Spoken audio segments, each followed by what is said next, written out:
Welcome to Happily Ever Aftermath, the podcast where we discuss relationships in movies and our relationships with them. I'm Polina Grinbaum. And I'm Diana Rojek-Sconard.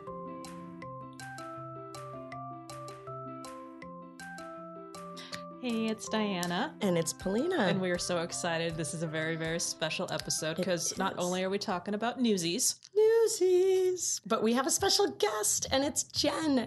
And Jen is not only fantastic and a good friend, but she's actually a fan of our podcast, which is so amazing. It's so crazy. Love it so much right now. I know. We're going to get into Newsies in just a second. Really quick, we want to talk about this really great campaign that we're doing called hashtag 2 pods a day. It's the number 2. And what it's going to do is going to be introducing 2 podcasts a day for the month of October. And we're participating, and it's really exciting. Yeah, because it basically the whole point is to introduce you to some great indie podcasts that you haven't heard of. And 2 pods a day encourages you to listen more and listen indie. And you can you can find it on Twitter and Facebook. And it's hashtag 2 pods a day. Thank you so much. 2. Yeah, we're very excited to be a part of this campaign. Really so this is an interesting one because Newsies, not our selection. It was Jen's. And she, when I begged her to be on the podcast, I tried to give her the spiel, and she's like, no, I know exactly what movie. Yes, I did. There was some wine involved, but she's like, no, I know what movie. It's Newsies. I was like, what? And I've known Jen for like 5 years now, about that. Yeah, and you said, oh, she picked Newsies. Pause.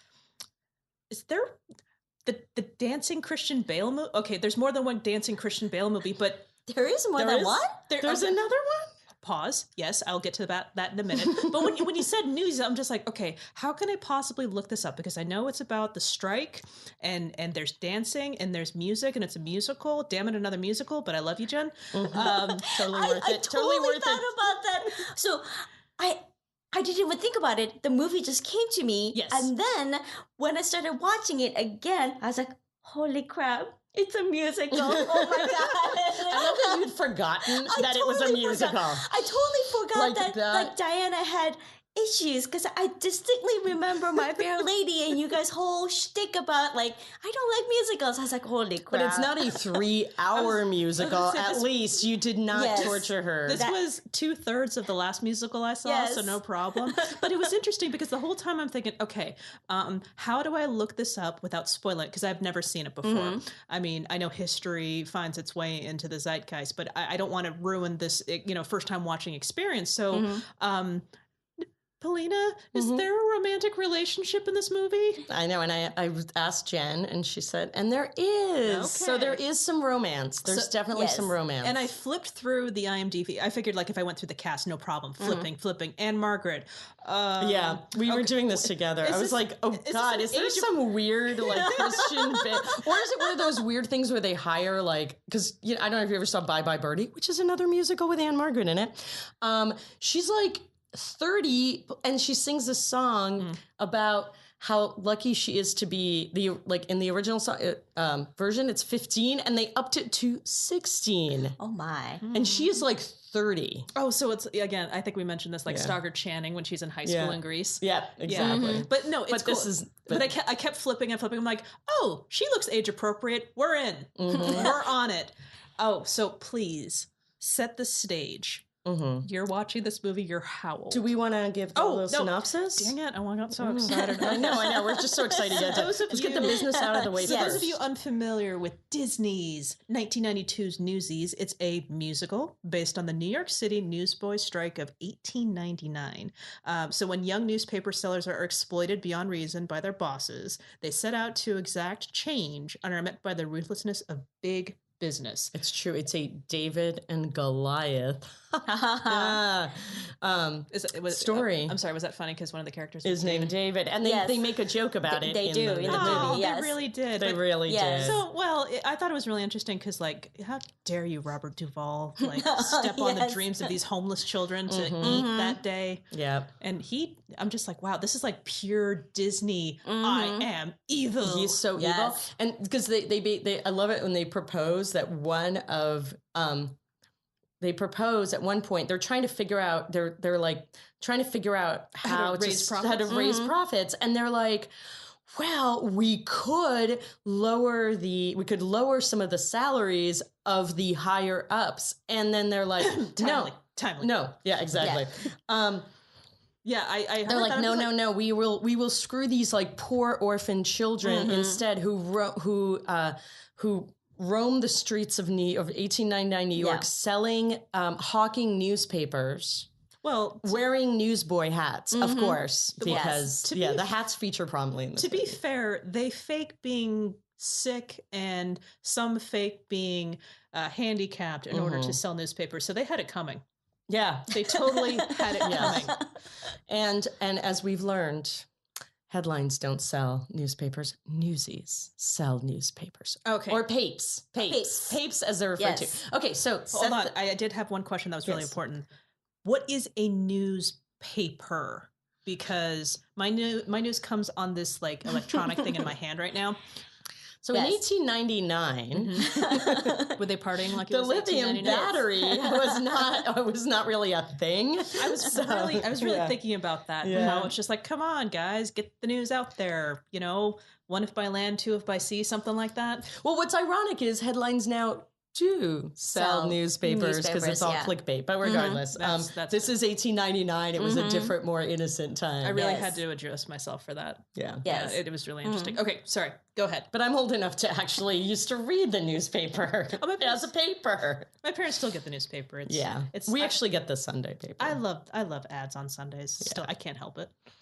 I get we still get the New York Times. Newsies, I want you to set the stage for us. Yes. So I was in middle school, and I don't know how I came across this movie, but when I was younger, I watched a lot of musicals. I just loved musicals. So sorry, Diana. Sorry. See, I did too. I loved musicals so much. Do not apologize for your love. It's just, I loved it. And then, so it was me, my sister Christina, and her friend Brooke. The 3 of us watched Newsies every day for a summer. Now, did you have it like on DVD or VHS? I think it was on VHS. I can't remember. But all I remember is watching it every day for a summer. Oh my God, that's so great. Yes. And then we dissected every single part of this movie. If you watch a movie every single day for about a summer, you really start to dissect every single piece and bits of it. You're in good company right now. So you were not one of those overscheduled children. No, we were not. It wasn't like off to camp. No. Newsy camp.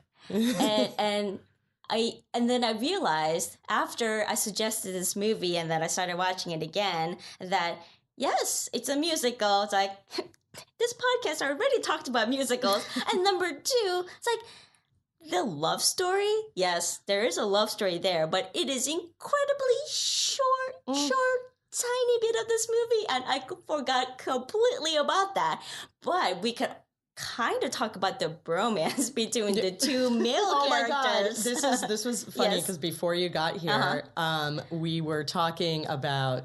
We're debating our producer, who knows Jen very well as well. Was like, I wonder if we're going to talk about the subtext, and I'm like, oh my God, I didn't see it. I don't know what's wrong with me. Here I am, right above the Castro, and I didn't see it at all. Didn't think about it. Okay, it's not like they were playing volleyball on the beach. They weren't greasing themselves up with baby oil before they went to go sell newspapers. There were scenes where there are guys that were swimming in the river, and then they will climb out of the river, and so they're wearing just like cotton shorts that stuck to their body. But these are teenage boys. I was like, damn. Okay, here also, what is wrong? Yeah. Like, what is happening to me? I don't remember this scene, which is weird because I know exactly. I don't know. Okay, I might have like been doing something or left the room or cutting up cucumbers. We're gonna back up a step because this is very important for the sake of your reputation. Yes. So the very beginning scene, they're all getting ready because it's first. I imagine first thing in the morning. It's time to get the papers out there. So I will point out that when this first started, happening, all the boys in this hotel, I want to say it is. I don't know what it is. Like a halfway it's house. Like a halfway house.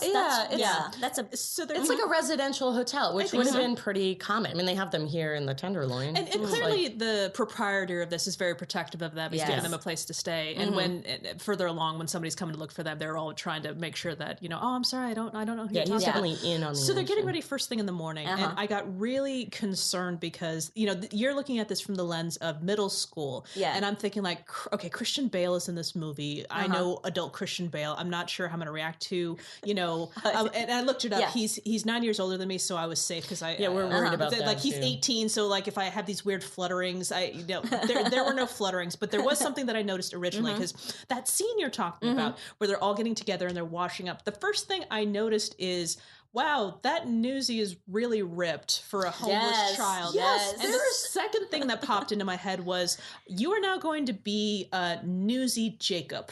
Because it seemed like his shirt was off for like a good portion of it. And it's just like, why is his shirt still off? It was weird. They were like there was only a few like in that scene. They're like, it was like mostly teenagers or late teenagers. And like a few small children sprinkled in. I think I was expecting like a little more of an age range. So maybe that I have a real problem with movies that like shoehorn in a love story. And actually this one, like the love story is a bit more, it's a little more like character. It sort of serves as character development and makes him seem more three-dimensional. Well, I actually could deal with it because usually I'm just like, I don't care about the love story. I want to watch like the boats or the ship or whatever it is. And this is also shoehorned in. I'm with you. It grows to his whole. Not only is it just a family, but there's a connection that's a female as well as male, and not the maternal.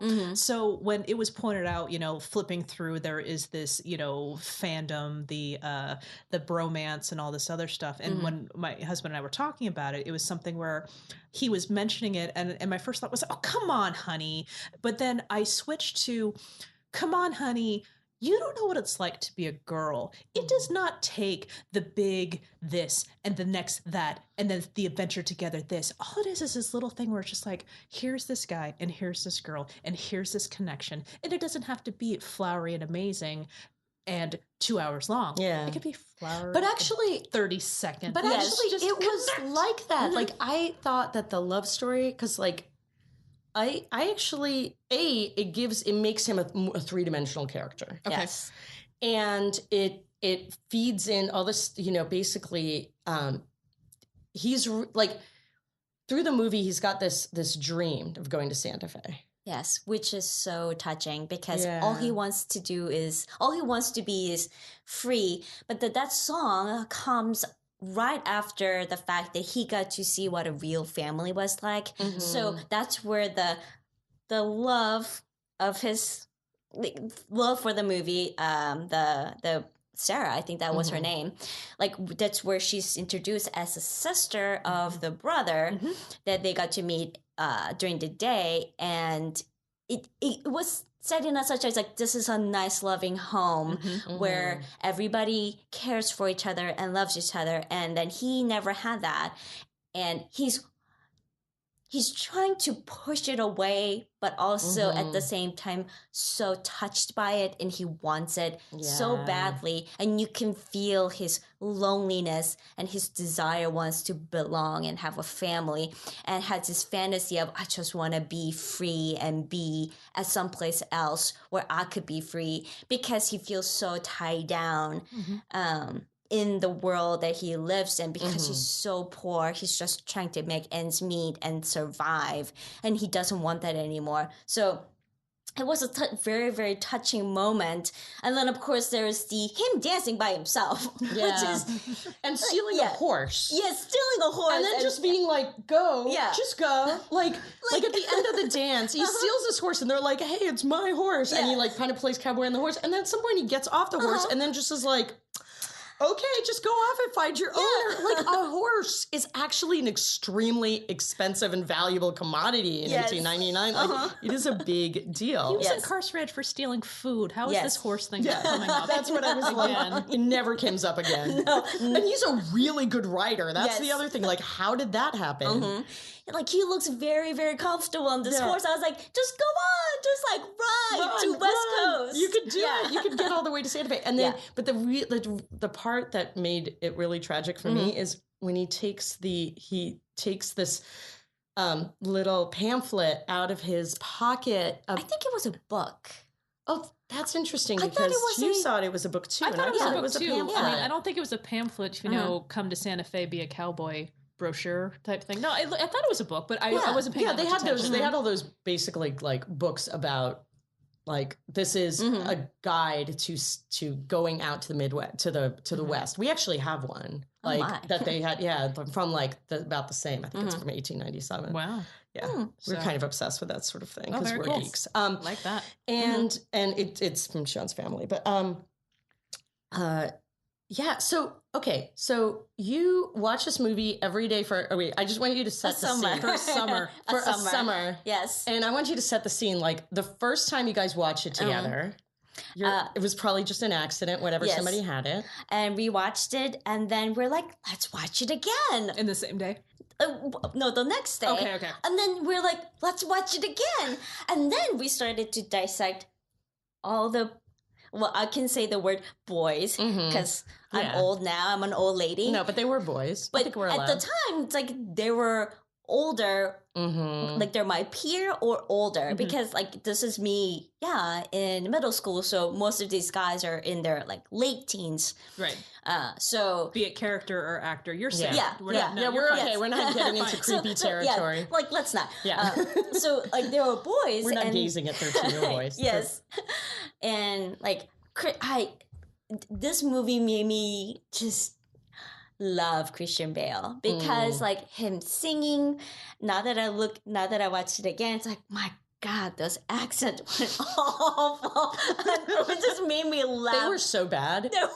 They were so bad. And I also loved like at one point they go to like Brooklyn and the Bronx. So they're trying to spread this strike, right? They're trying to get all the Newsies from everywhere. Power in numbers, Yes. Power in numbers. And they like very few of them had accents that matched like the borough that they were from. It was kind of ridiculous. Like, I mean, I guess it makes sense. Like, there's probably some mobility, but like, it was really bad. And I actually watched some of it with the closed captioning, and just like the closed captioning would like read the accents like fada. It wasn't father, it was fada.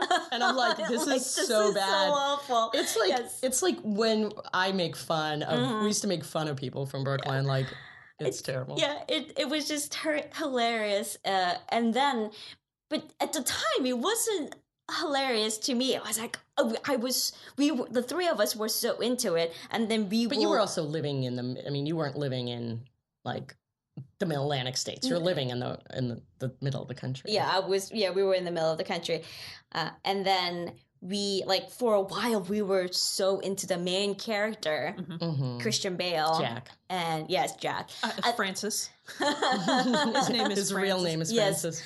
And Christian Bale. Jack Kelly, though, is such a good name. Yes, That's it really is. Name. It's a fantastic name.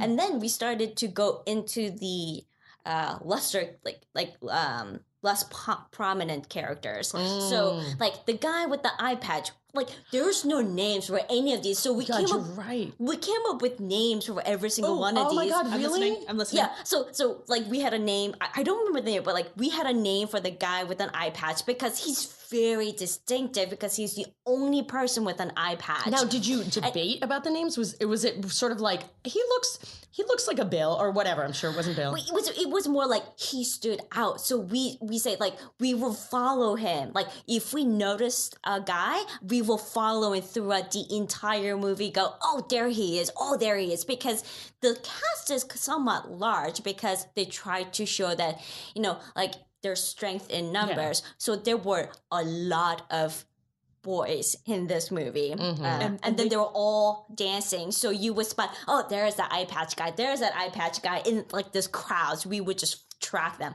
And then we will move on to the guy. There was a guy who looks for the cigar at the very beginning of the movie. Yes. We will follow him because he also has few more lines than everybody else does. There's this scene where they discuss what they would do if they end up in the newspaper. Yeah. Because they meet this journalist, and played by Bill Pullman in his like Pullmaniest role ever. Like Until the next one. all the classics. Like it was just he was really in the zone in this movie. There was just like that look where he looks like he's like smiling wryly yet warmly. Like it's just I got so Pullman. Reasonable adult in the entire movie because there was And he's buying wine for like 30 children. Yes. Like 30 teenage children. Not wine, but he was buying It looked food. like He was buying food but at some for the point, children. I thought it was either grape juice, which like I grape thought it was juice. coffee. Or like Still not good. Yeah, but I didn't see any alcohol. It was like all I paid attention I don't to know. was the fact that he bought them food. See, that was nice. And then paid their bail. Yes. Paid their their bail. bail. Like he's so lovely. Yes. And then the And fact that dances with them and smiles and and sings like with them in that diner scene. And the part that really treats got them me like adults. Yes. Like the part where so they were having a strike for the second or the third time, and then the people with money and power decide to hire a gang. The Pulitzers. Is that what they're called? No. Well, No. one of them was Yeah. one is Pulitzer, one was Hearst. There was the other ones, and there was Be More Evil. No, Robert Duvall was Pulitzer. Yeah, Yes. no, he was Pulitzer, but no, at the Mr. Mayor, we're not doing anything illegal. Now, would you like to come to our poker game Yes. tonight? Yes, and then it was Oh like my all gosh. of Yeah. them. They're like, you know, like the elite, the elite Yes. and the voters, newspapers. and we can discuss voting. I just think it's so funny. No, we can discuss about your next election. There was, Yes. There you go. I mean, power play of all power play. that was genius. Yes. So, I mean, they had power on their side, power and influence and money. And then they hired like adult gang right. to crush the children striking against the powerful figures in New York And City. when they say crush, they mean like beat them up. Yeah, beat them up. There were chains involved. Yes. Where they, And then like attempted sexual assault. Actual yeah. sexual assault. Well, to and be then fair, those were the Yeah. younger guys who were trying to sexually assault her. So Oh, it's- okay. Well, that's all right. Yeah. that's slightly less creepy. Yeah, slightly. There's nothing uncreepy about sexuals. Yeah. And then like Bill Pullman character goes, "Officer, aren't you gonna do anything about this?" And then the officer on a horse says, "Nope, move it along. Move along. Move along." Yeah. And like the only one reasonable adult going, "Hey, we're gonna beat up some children. Mm-hmm. Like, can we talk about this?" Yeah. Can we discuss our plans for the day? This is Today, I will raise some children. There'll Yes. be no blockers. I will be killing some children. Yes. Or attacking them or beating them. They're not killing, beating. Just beating, just of, beating. of the small children Yeah. who has no home. And yeah, so it was just like all the dancing and picking out like individual characters and just following them throughout the entire movie. And especially, I don't know why, I think after Christian Bale, the person that I focused the most was the guy with an eye patch, because his face is incredibly expressive. And there are a few lines where you get to hear his voice. Like, he gets few solo moments when he sings. And then it's like... He had a really nice voice now that I he think can about sing, it. yes. 'Cause, yeah, some of it, I have to say, like many act, like especially later. Yeah. A lot of musicals around this time. My husband, Sean, was saying, he's like, I kind of want to see it because, as I recall, it basically killed the musical. Like, everyone's like, we're not making any more of these. This is, like, not a good idea anymore. You have to say, like, there were some moments when Christian Bale was singing. I'm like, I know that there is a moment that's coming. And it's like, it makes you feel uncomfortable because you know that he might not be able to hit that note. Yeah. And you're like, oh, thank God, he hit it. Okay, we can all relax. There was a lot of Rex Harrison. Yes. Like, he did a lot of, like, there were moments where I'm like, no, now, Harrison it now. Oh, yes, okay. Like parts that were uncomfortable to watch and hear because it's like, my God, the amount of coaching that went into this movie, I cannot even imagine. But thank goodness, it's like a lot of the singing were not necessarily singing. It's more like talking to a music. Because I didn't think that could coach every single one of these I mean, some boys. Of them were people like clearly were kind of triple threat type actors. The eye patch guy was good at singing. He didn't make me nervous every time he opened his mouth. He was the one who was in Smash, I think.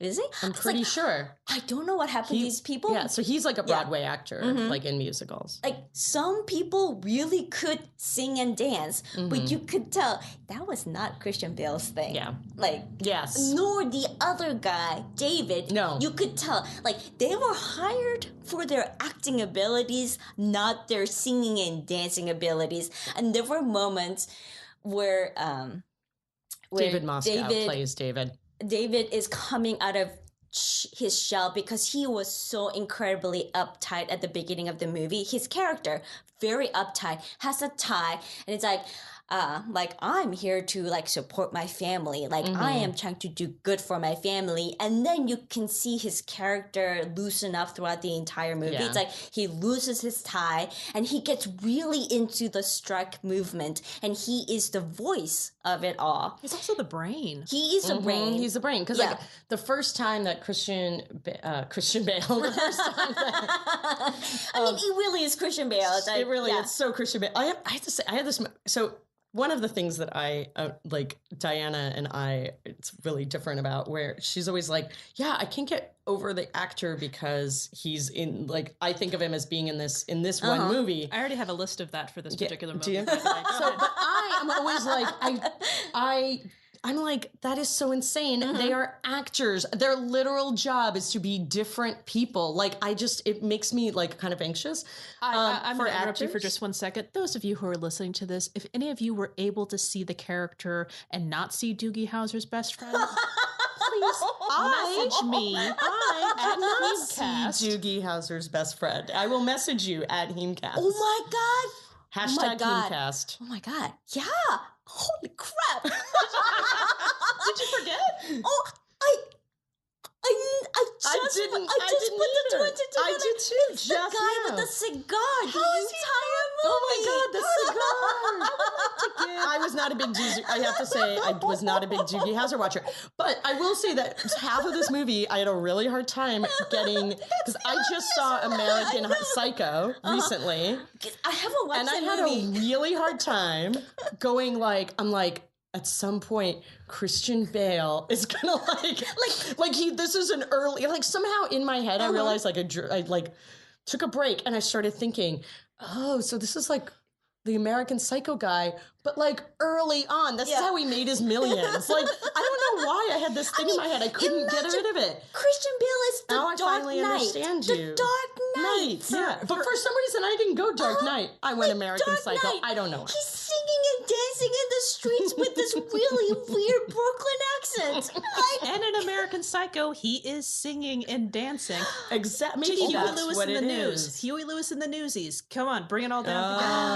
No, I'm sorry. That was my husband's, and I had to shoehorn that. Okay. Yeah, you have to give. I mean, that was a good one. Okay. And you have to give him credit. Okay, first of all, Newsies. I'm like, Christian Bale's dancing again. What the heck? Because American Psycho, that's like a very famous. I totally forgot about that part of it. I did not make this connection. No, I did not. Because in my heart, Christian Bale is always the guy who sings and dances. Sometimes murders, but often sings and dances. But there's also this movie in between, and I'll bring up my love of Robert Sean Leonard in future episodes. Swing Kids, Christian Bale and Robert Sean Leonard. Oh my gosh, yes, that's another movie that I love. Oh, really? Okay. We might have to get you back on the show to watch Swing Kids. Well, yeah, I've never seen Swing Kids. I've never seen it. How is your? Never mind. I love Swing Kids. Oh my God, we're gonna. Yes. Did it enhance your Christian Bale love? Actually, no, because, because he's not the good guy in that movie, if I remember correctly. Yes. No, I'm sorry. It doesn't matter. It's irrelevant. Yes. But he murders everyone in Swing Kids too as well. In this one, he is the one that's like lonely, looking for a family, and then, and then realizes at the very end of the movie, it's like, I have a family here. Because the most touching moment in this entire movie is, would you care about me if I left? Oh my God, that was so... I have to... Yeah, the romance in this movie, bringing it back incredibly subtle. It's so subtle, but it's so, like, heartbreakingly sweet because they don't... It's all in, like, little glances and that electricity and that weird... Like, that first love kind of, like... Oh my God, I can't even talk to them and I can't almost look at them and yet I can't not. Like, it's so beautiful. And she is so lovely. Like angel-like with her long hair. And when he asked her that question, all she does is just like, look at him and smiles. And it just like melts your heart. That just this smile that is not like giggling smile, but the smile of, I accept you. Like, this is okay. You can ask me this question. And like her face says, yes, I would care. And it's like, oh, and they're up like on the roof and like the light, changing. And she makes him breakfast. Oh, that was so sweet. So sweet. Like without asking, just like, oh, and I made you breakfast and that's just the romance. That's the family. That's the caring. The family is so the gestures in the nonverbal gestures. Yeah, I made this for you. It was beautiful. Yeah. I'm getting chills just thinking about it. I know. This is not my movie. I was not prepared. I was really prepared to be like, oh, the romance is going to irritate me. And I will say, but that also makes their kiss. I want to talk about their kiss. How did you guys feel about their kiss? Okay. Like, when you were, talk about how you felt about the kiss then. And your sister is 2 years younger than you at this point, and I'm assuming her friend is in the middle, or like her age? Like they're on the same grade, same age. So you're like 11 and 13 or so, and it's just like it felt like a little. I mean, it just kind of fit though, because it's like it's end. He came back. He decided that this is where his home is, which he never had. He acknowledges that these people care about me and then I care about them. And that is such a huge leap for him. And then the fact that she, like through the crowd, like she searched for him, walked up to him, and then, he embraced her and then kissed her. Yes, this is like, like two teenagers kissing. Yeah, so it's not the most like romantic kiss that you can see. It's like, it's a little awkward. Her two brothers, like standing right next, right there. It's a little weird. But then when the younger brother jumps on top of them and then they all hug, it's like, it's more like, we're going to be a family. Yeah. Like, there is, like, love, but then there's more of a family love. Yeah, like, it's the not family bringing him, like, accepting him as part of their family more than, like, there is a real romantic love. Yes. I mean, there is, but it's slightly different. Yeah, the romantic love is not just about, like, a lot of times in romantic movies, like, the whole thing is that the romantic love brings you outside. It's a world outside of your everyday world. Like it's not connected, but this is the exact opposite. It's like the love stems from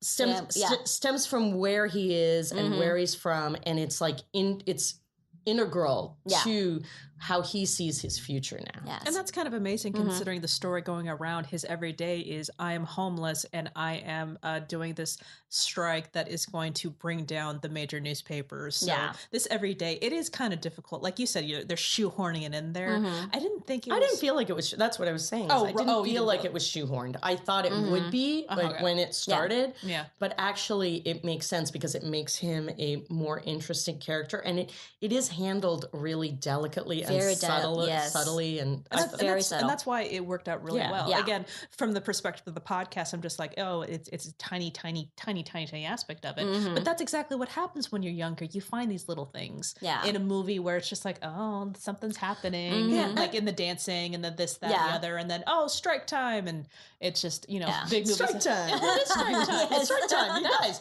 strike time. Yes, that's how quickly they want to strike. They're like, wow, they're trying to screw us over. All right, let's strike. Let's beat up the scabs. And they boom, were striking while the iron was hot. They were literally striking because the money was low. I don't know. Like 1/10 of a cent per paper or something like that. For paper. Yeah. For paper. Yes. Per paper. Yeah. And the terminology is very important. Very. And he's also a fugitive too. And so like for him to stay is actually like big deal. Big deal. And for a little bit of context on that 1/2 cent per paper, I was looking in the restaurant and it was like 15 cents for roast beef. And I'm like, okay. So if I'm getting roast beef as a dinner, 1/2 cent. So I'm just trying to say, like, okay, well, it's not minuscule, but well, I mean, they're not making. It's not exactly a high margin business here, right? It's they have to eat the papers that they don't. I mean, not physically. Yeah.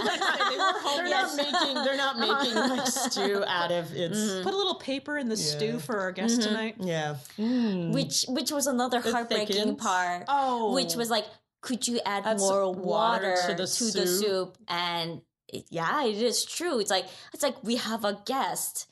Let's add more water. And then, like another touching point is like, you should come and, have some cake with us. The cake that, his wife. So the main character, Jack, and then he meets David, who is a straight up uptight person. And he's forced to quit school. Basically, you find out that he's forced to quit school. His father was injured. His father was injured, and he was fired because there isn't any union protecting him and his job. Right. So there's family, mom and dad, and sister, and a younger brother. And, he's like, why don't you come home with me and have dinner with my family, which is incredibly a nice gesture for Guy, who they just met that morning, and who taught his little brother to lie and act, and then who wanted to like shake your hand and would spit in his hand and go, hey, let's I love that he never it. does it too. Yeah. Like they have this handshake where they spit, they spit in the hands and then they shake. Which he only does at the very end. Yeah. But like, it's like incredibly nice gesture. And then like the home is just so like loving, and he comes and he gets to just like be part of it, and then it's like add some water to the soup, which is just heart-wrenching, and then it's like go get the cake, because like, but that was for your birthday, Pop, like the next day, but he's like, this is an occasion. And like the little money that he brought home by selling 100 newspapers, because that's how many he bought that day to sell, and like, this is the money I made. And that was a really big deal. Like did you really make all of this money today? And they're like, oh, we split it. Because how they become close, basically, I mean, he's really resistant. Like, David's really resistant, Jack, because he's like, these people are ruffians. Yes. Like, no good. Yeah. I feel with him. Yeah. I don't care for the ruffians. The ruffians? Yeah. I'm a fan of I like it. I like the occasional ruffian. And especially if you're wearing a newsboy cap. Very stylish. Very stylish. Very in the 90s. I wonder if that was really like the thing that made them go, we'll get that. This is a very popular hat currently. So we can do, so basically but he realizes like, oh, Jack knows what he's doing. He knows how to sell papers. And Jack realizes, oh, I can use the kid, the little brother. And they basically form this like a business alliance. Right, because he threw in some extra money now. Because originally David was just like, give me 50. It's a slow... More like 20. 20, something like that. It's a slow very headline. Low. Jack throws in his money and says like, no, give him this much on me. And, oh, no, I don't want that. And then all of a sudden it's just like, no, we'll do this. It'll be what, 70-30? Yeah. And then 60-40. And then that small moment of just vulnerability with David is just like, it needs to be 50-50. And then you realize, oh, something's going on at home. Yeah. So it was interesting to watch them just kind of like quickly come together, selling papers at the boxing match. His little brother drank beer. Yes. To get more money. And it's like, and then, you know, the older brother, David, is just like so angry. It's like, no, like he's just so uptight and so straight. Like, we're not going to do anything that is incorrect in any way, shape, or form. I'm not a ruffian. Yeah. Like that, he makes that distinction so that there is like a stark contrast between the two major characters, Jack and David. David is uptight, and Jack is just like, I'm just gonna do whatever I feel like doing, you know, just like wants to be free, even though he realizes that, you know, he's really not free. Yeah.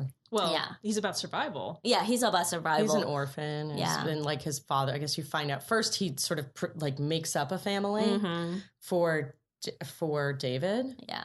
And then you find out that later his mom died and his dad is in jail. Yes. And then he also is supposed to be in jail, but no, he escaped. Oh, and then the bit about Teddy Roosevelt. Oh my God. Makes such a big deal the entire movie. But yes, like there's that. That confused me. So after let's see if I can run it back here. So if you've got Jack, who had escaped from what is it? Some sort of an orphanage where the state gets a kickback. I think they call it a refuge. Yeah, but it's basically a school for like a home for boys. Like it's a juvenile detention with the bars on the door. Yeah. But he had said that no. Not only did I leave Governor Teddy Roosevelt, he said the mayor, I want to say. Well, he was the governor. Yeah, so I guess originally Teddy Roosevelt was the governor of New York. I swear originally he said the mayor. I left with the mayor, and then and you know what? That wouldn't have surprised me if he originally said no, it was the mayor. No, it was the governor. No, it was the president. You know, I can see him because he's you know just escalating. So if I'm remembering it incorrectly, or if he was just escalating it, that could have been correct. But then like they use the word interchangeably in the movie. They use the word mayor, like Teddy Roosevelt, and governor Roosevelt. They use both of them. And I don't remember if Teddy Roosevelt was ever mayor of New York. Well, that's actually my question. I didn't do my research on that because I was too busy thinking like, what? Yeah. It's Roosevelt. Okay, which Roosevelt? What year is this? I don't understand. Well, it's definitely, I mean, I knew he was the governor of New York, but I just don't remember if he was mayor, which I feel kind of stupid about. But anyway. So I have a history podcast. No, it's not a history podcast.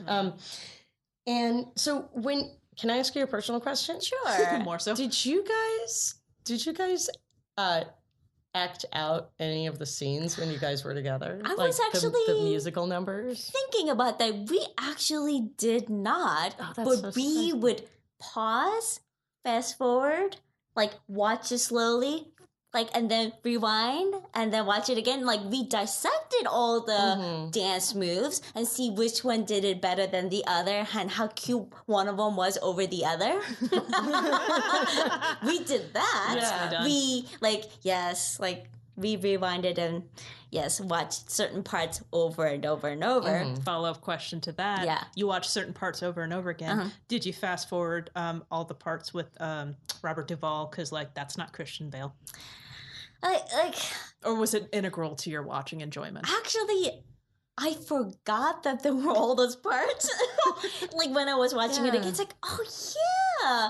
And then you realize how one-dimensional Pulitzer was. It's wow, I did not realize that. And like those parts where it's like, yes, there is a bad person that all of these kids are like they're going on strike against somebody. Somebody against. Like, you gotta have one bad person. It's like, wow, he is truly, truly one-dimensional character where they developed all the other characters. Well, I mean, some of the boys. I mean, even the eye patch guy. I mean, it's so funny because there's three quote-unquote main evil guys. There's, so there's the evil in sideways, like, like the mayor who's unintentionally evil. It's just like, well, when you put it that way, of course. Yeah. But, you've got Pulitzer, who is the peak of evil, rich evil. You've got the Weasel.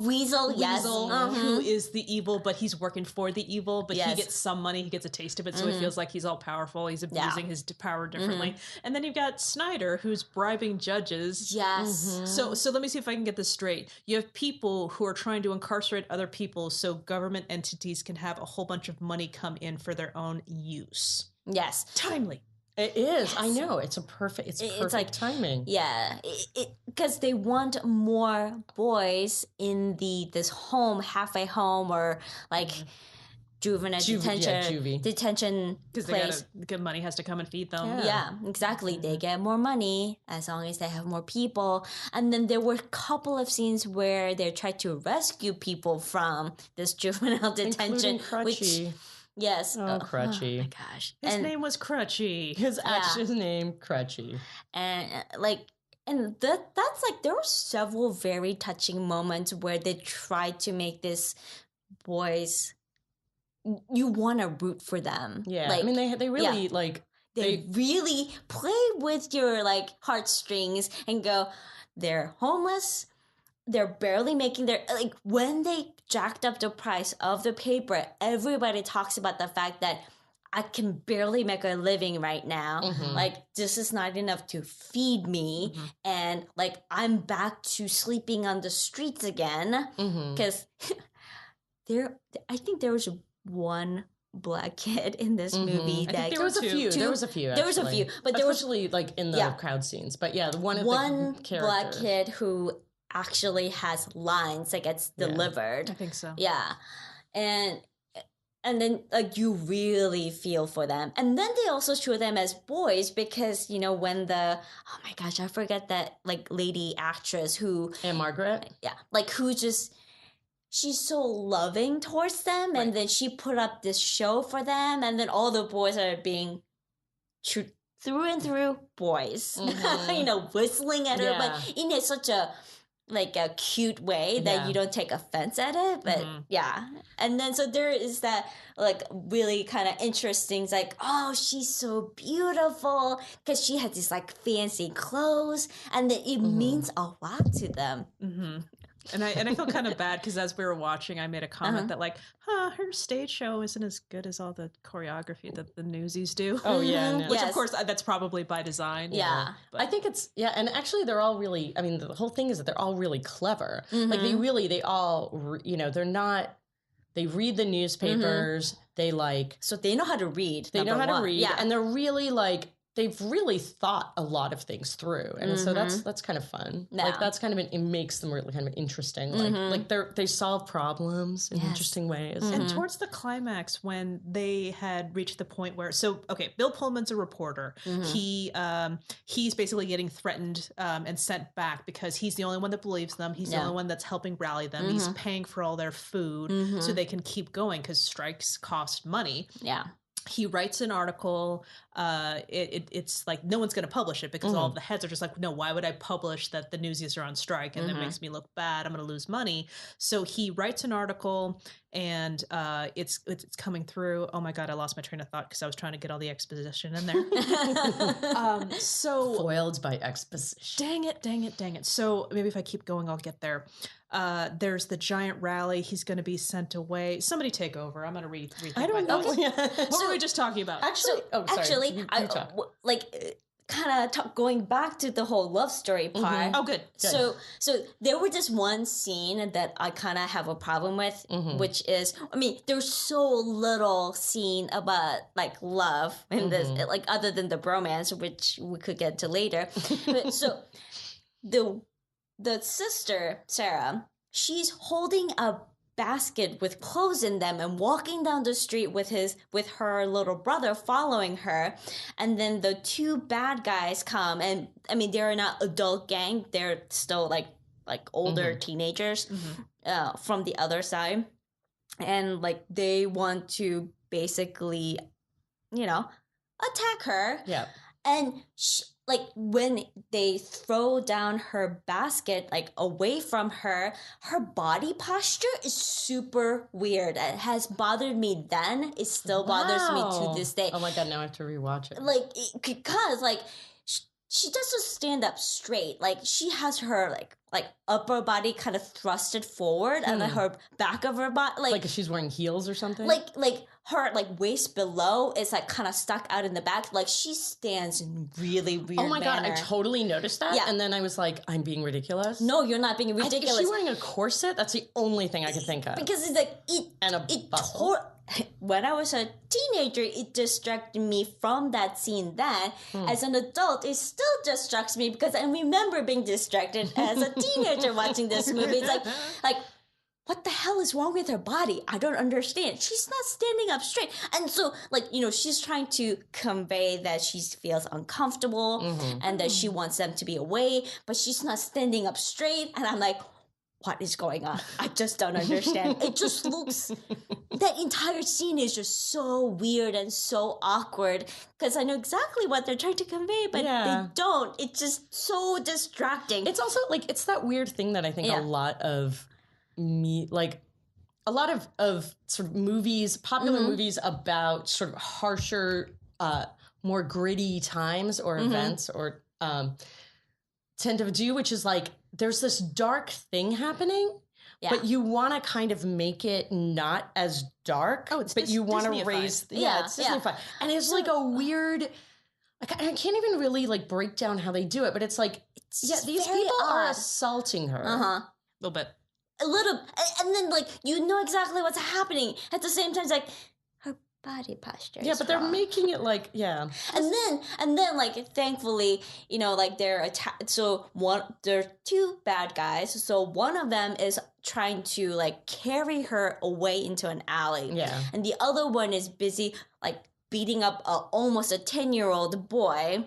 And so she's screaming, like, leave him alone. And then the older brother shows up. Who would, like, ostensibly see his sister getting, like, attacked. Like, basically about to get raped. Yeah. I mean, like, that's as an adult, I can see. That's what I mean. Like, it's kind of that weird thing where they kind of make, like, oh, yeah, but it's like, that's super dark. Like, that would be awful. Super dark. And, like, super dark. Because it's not that, like, they're gonna beat her up. Like, as an adult, looking back, like watching the movie, it's like, oh no, like this is like she's about to get raped, like, and then it's like, but I didn't think about that when I was that's what I was gonna ask you. They're gonna beat her up. That's so sad. Like that's which is kind of nice actually. Like that's good. That's good.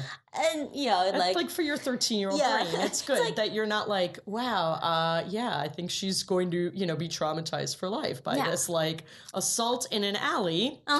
And like her little brother is going to be watching, like which is like, I mean, not that you say that, but like is going to be there. Like her little brother, trying to rescue her, and then thank goodness, and then he's traumatized for life.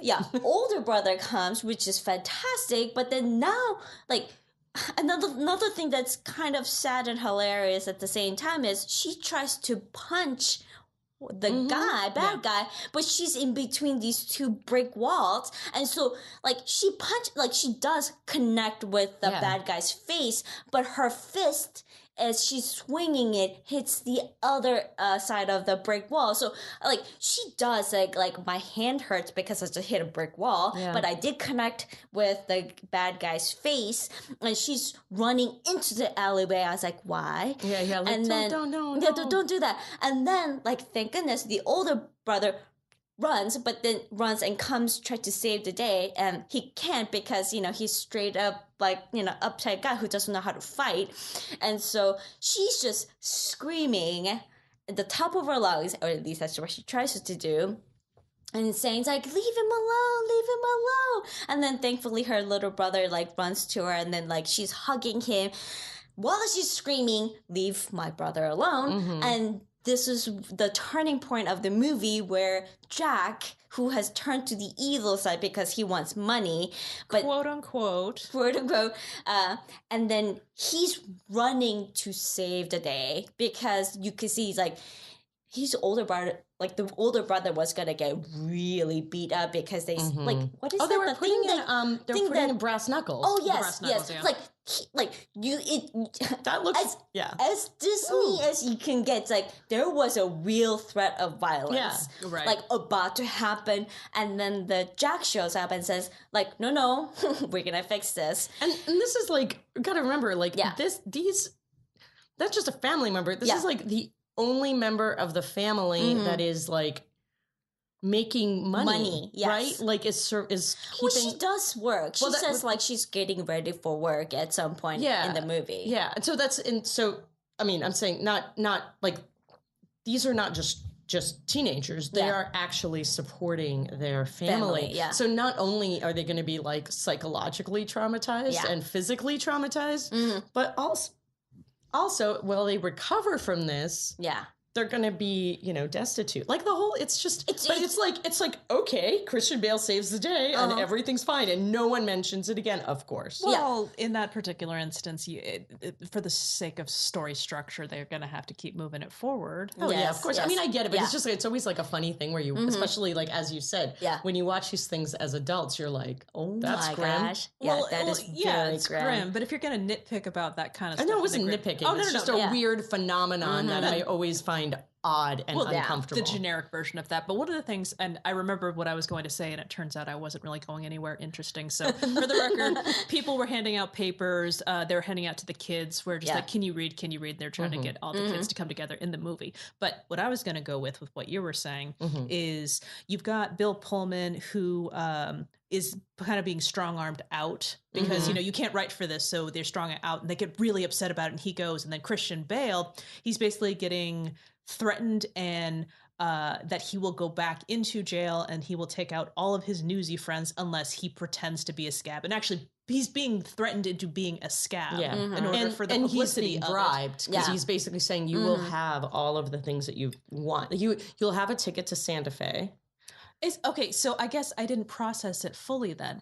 I was under the impression that every day you're going to do this until this whole strike thing goes away and then you can, but he's not doing it for the money. He's doing it because he is threatening to destroy everything else. Yeah, no, I think it's both. It's both. Oh, so he's getting bribed and he's destroying his family?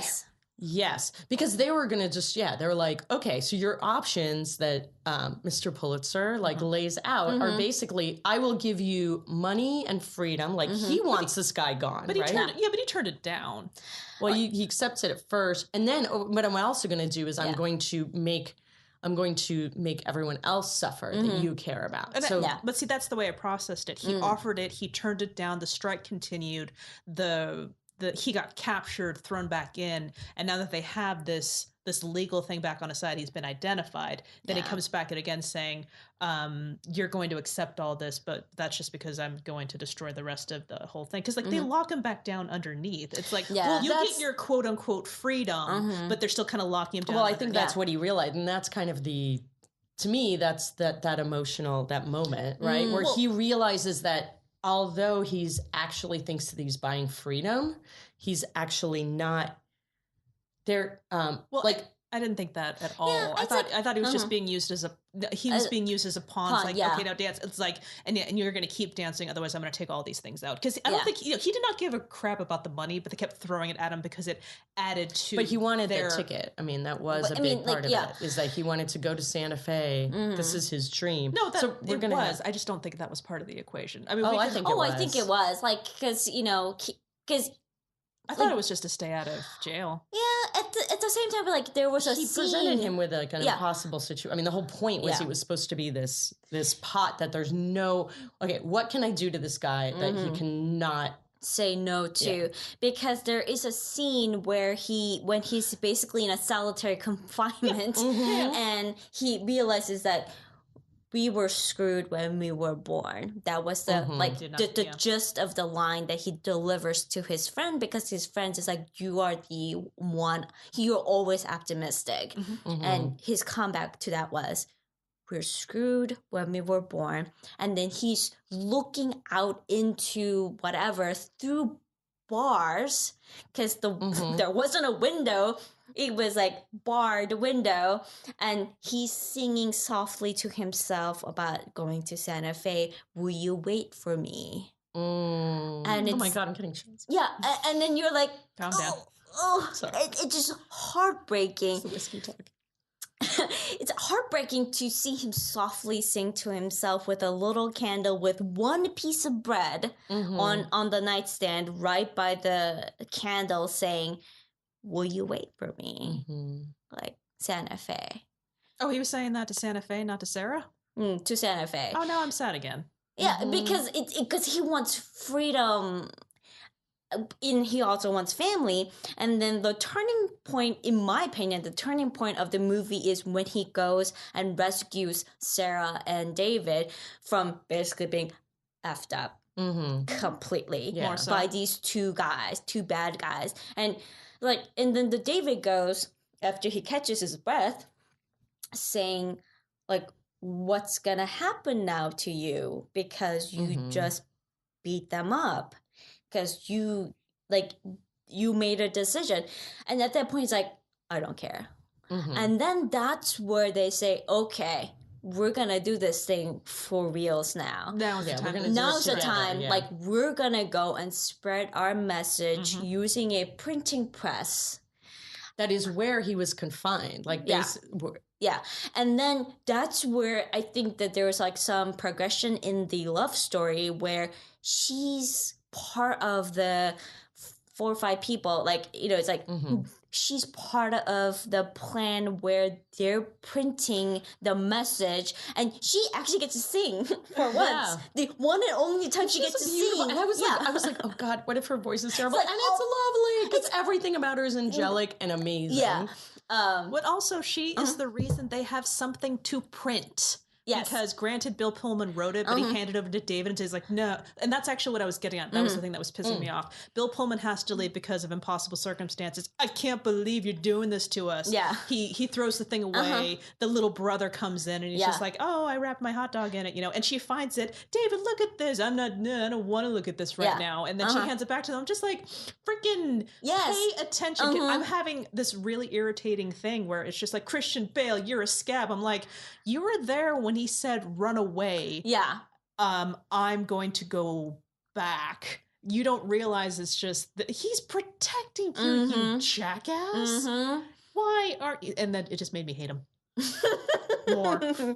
Yeah. No, I got really, no, because I'm older now. I understand nuances. I understand you have to feed your family.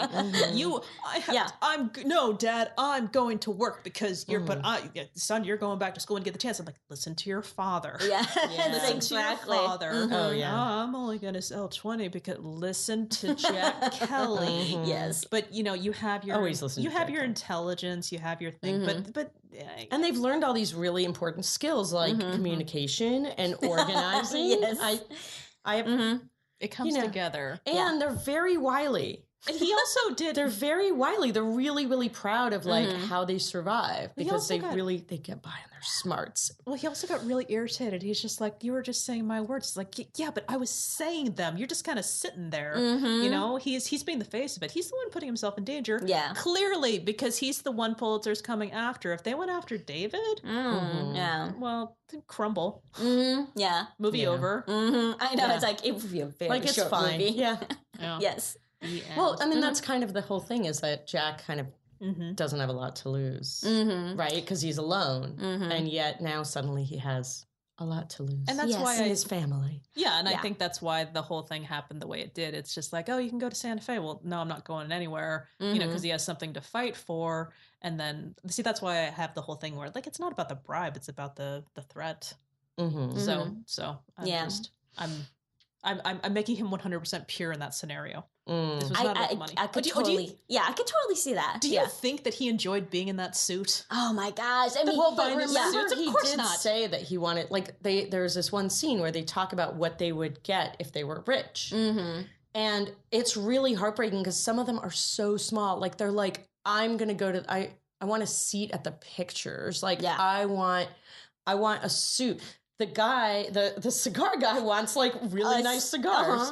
And they're not these like, oh, I'm going to own a villa in France or whatever. They're like these. What's France? Yeah, well, that's probably true too. Well, they read the papers. They know things are going on in France. No, they're only the headlines.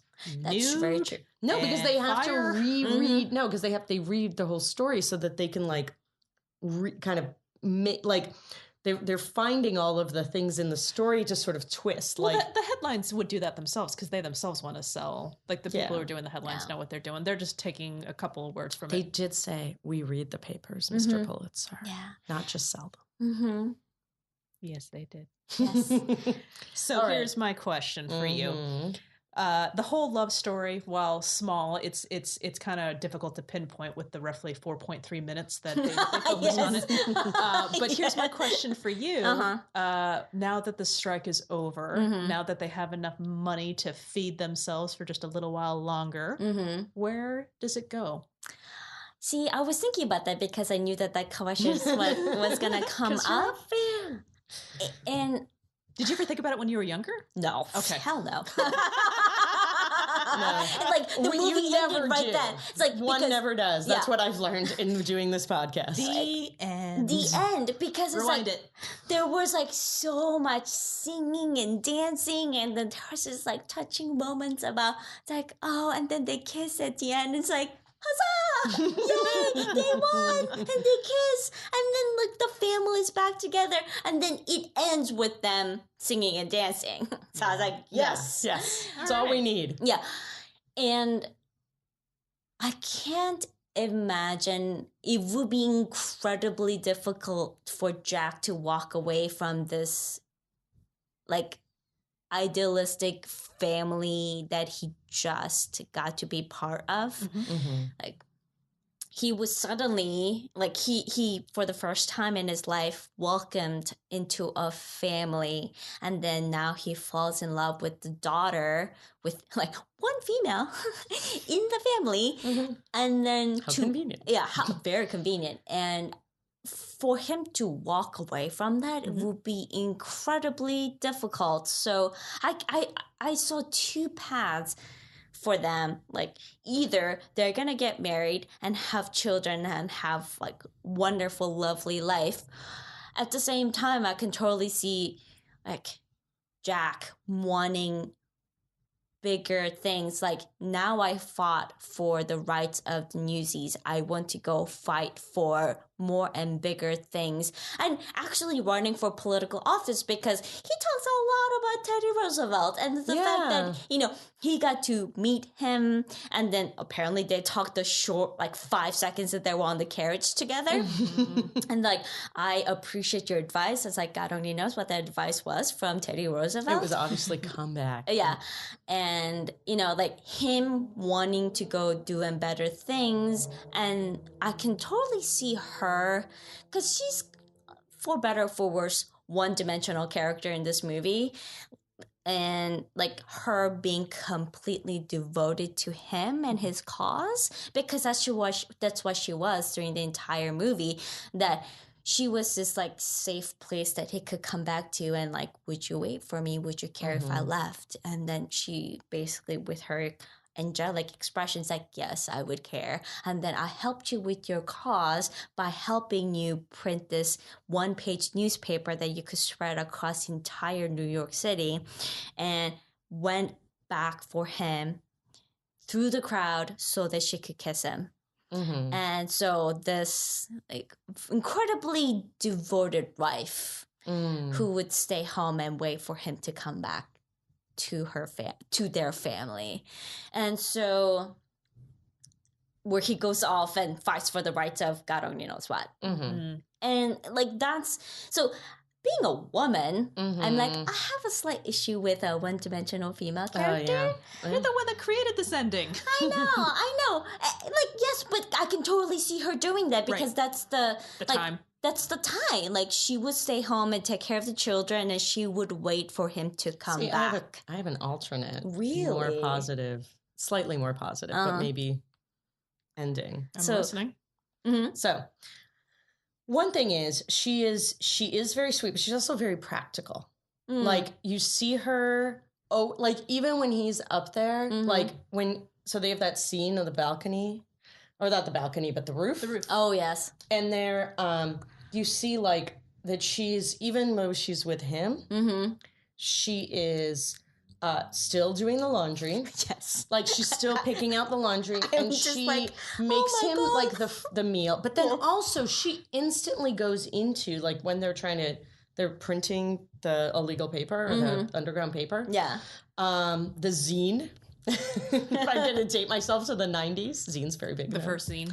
That's what Newsies is known for. like she kind of like figures it out and is very, so I think, and also she really does see the unfairness of, like, they all kind of look at each other at one point when the father's like, oh, the factory, once my arm heals, has to take me back. And they all look at each other like, yeah. And so it's like, there's clearly that she's just as aware of the kind of unfairness of how they're living. And they all kind of reach this moment of like, wait, we don't have to do this. Like, there is another narrative that can happen. And I actually think, I mean, it's 1899 rather. I think she's going to, first, they're going to have this like love story, and they're very supported because they're living in the family. I think it could go, I think that they're going to have this like romance for a little while. And then I think they are going to go at least for a little while. And she's going to get involved in the suffragette movement. Ooh. That's what I think, because it's 1899. That is true. So she's going to get involved in that because she's very, I don't know, I get this like practical streak, and it's a one-dimensional character, but this actress does such a wonderful job, Ele Keats. Like, she does a great job of making her not seem like an annoying, helpless female. Because even when she gets beat up, like she does punch the guy. She punches the guy. Yes. She resists. She says, she's not just like, help me. She's really like trying to, like, she's just, and I think that together that is going to be good. I do think eventually he's going to get a little restless. Yes, I think they're both, so I think that they might like, it may not, they might not work out. Yeah. They may sort of be living in this kind of alternate, like they may live kind of have an alternate path, but probably just statistically speaking, they'll stay married. But I think she's going to get involved in kind of women's issues. So I think they'll be all right. Though I do think at some point he might actually go and move to Santa Fe and then come back for her. So I think that he is restless. Like, he's gonna go and do things, like whatever that might be, because he's not he's not gonna be happy with whatever the life. Like, I think he wants to, he wants to take more active role, like more in control over his life, not have life happen to him, but he wants to make a life for himself. So like him just kind of sticking around and not doing anything doesn't make much sense to him as a character. But I can totally see her saying, I would wait for you to come back. Yeah, I mean, they could have a sort of a partnership involved in social justice issues. Like they could have a real partnership. Yeah. That is a possibility. So, what's your take? Well, in the end, what doesn't help is that Polina was stepped on my suffragette thing. So, what I think is going to happen is that they're in their teen years. They're going to be together. You can have the same vision. No. There is no vision. No, what's going to happen is they're going to stay together. He's going to be a part of this family. The father will heal. He'll find something else. Jack is going to find his way into the education system that David was so easily saying, no, Dad, I got to work. He's gonna get educated as well. Dave, I notice you guys just completely ignored David here. David's going to go back to school. We did. He's going to also kind of educate Jack in the other ways of, that, because that way he can be street smart and smart. Because if he's going to make any headway in the political thing, he's learned it from the striking aspect, but he also needs to learn how to organize. There was a reason that David was the head and Jack was the voice. So now Jack needs to make himself a little bit better. Time is going to pass. He's going to marry Sarah. Sarah and he are going to have a family. There's going to be a daughter, and she eventually will get involved in the suffragette movement. It's going to be very beautiful because Sarah is going to be about being supportive of her family and her husband. Jack will have ambition, but he also knows that he also wants his family as well. Because so you think the daughter's going to be involved in this? Let me finish. What's going to happen is he still has things to fight for. He still has all this stuff. He's had a life of strife his whole life. He wants this moment. to have a family, not to run off to San Jose, hello. This is what happens when you sing Do You Know the Way to Santa Fe? Yeah. He's not going to abandon this family. He's going to be there to be a part of it, to help them grow, to help them get back on their feet, to stabilize.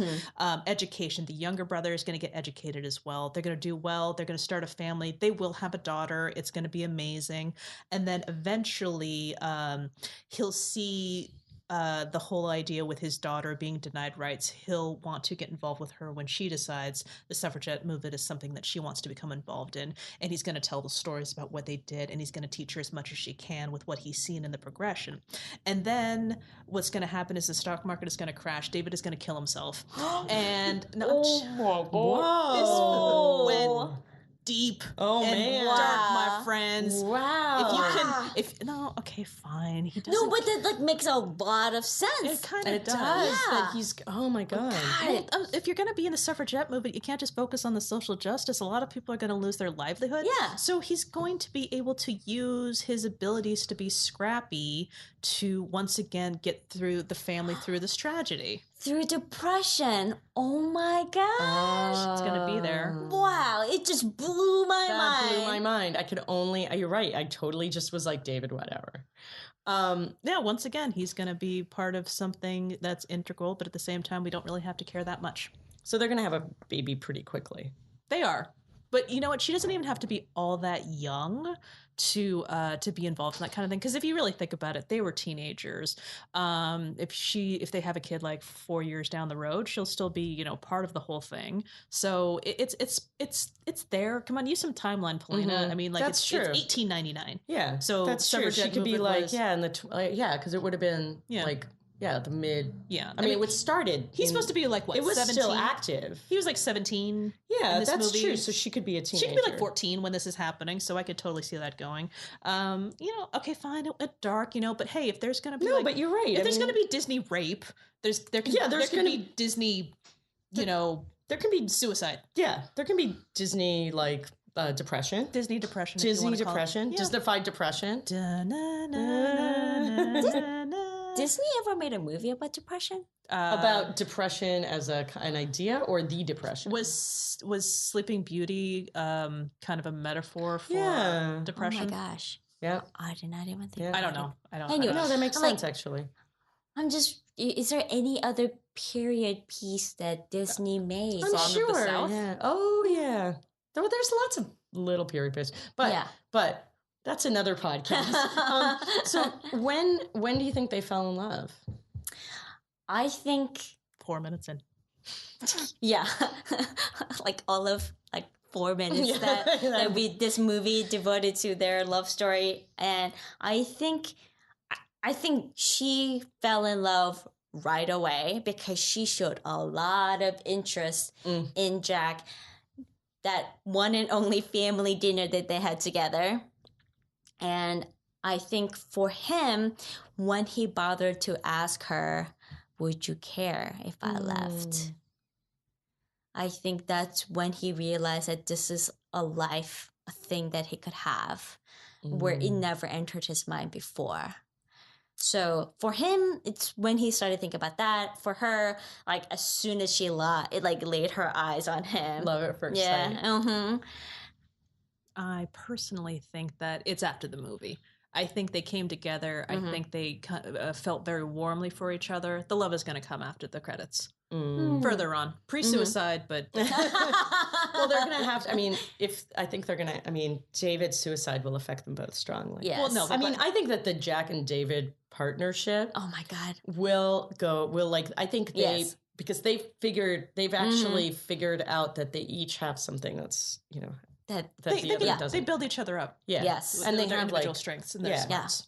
I kind of think the whole thing is love at first sight. I'm going to go with just pure love at first sight, kind of, we saw each other. But I like the whole idea of that's the first time he maybe admits it really to himself. Because they never, ever during this entire movie utter the phrase, I love you. No. The entire time. Not once. They do not talk about their feelings. It's not that time. No. They look at each other in this loving way, and that's it. And then they kiss at the end, and that's it. Yeah.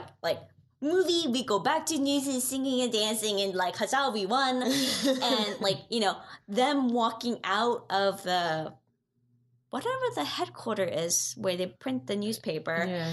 And like in like was it like distribution center? Yeah. And like they walk out together like as a family, not as a couple. No, like as a family. Like, the concept of a family is much stronger. And like, you know how you have some love stories where the guy is in love with the family, not necessarily with the woman? Yeah. And it feels kind of her like life. that. Yeah. So it feels more like that than like actual love between them, even though there is a certain amount of love between them. At the same time, he loves the idea of love that he sees in the family. He wants to be part of that. He falls in love with that idea. And I think that's, well, not falling in love with the idea, but I think wanting to be a part of that is very important and integral, because, you know, you're not just marrying them, you're marrying their family. Yes. And if you want to be part of that and strengthen it, there's a lot of success that can come from that. Yeah. So I think that could be, you know, there are bad ways to do it. I think they did it pretty well. Yeah.